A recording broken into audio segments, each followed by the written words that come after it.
Coupe d'Afrique des Nations des moins de 23 ans, CAN U23 Kodo. Farafinagun sirantolantanaw Kodo minnu si ma tɛmɛ san 23 kan. Olu ka ɲɔgɔndanba ta ko naani n'a bɛ sɛnsɛn na ka na. Juin kalo in tile 24 nata a bɛ daminɛ o la ka kuncɛ. Juillet kalo nata tile 8 Maroc jamana kan. Mali bɛna ye a kɛnɛ kan. A bolodalen do Mali ka ye Maroc jamana kan bi tarata dɔ in na. Juin kalo in tile 13 san 2023. Mali sirantolantanaw bɛna u ka degeliw kurakuraya Casablanca. O ye Maroc dugu dɔ ye. U bɛna tile 10 kɛ Casablanca yani ka Tanger sira ta. O fana ye Maroc dugu wɛrɛ ye. Tanger u bɛna u dagayɔrɔ kɛ yen ka da kan. U ka pulu ɲɔgɔndanw bɛna tan Tanger dugu de la. Mali ka kulu kɔnɔ n'o ye pulu B ye.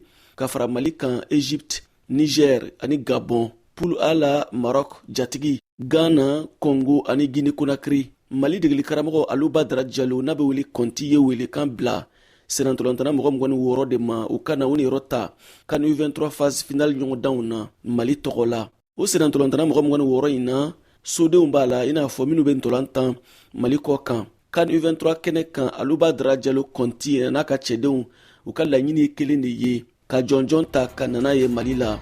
VOA Bamara tɔgɔ la Bamakɔ. Siaka Traoré ka la sɛbɛnni.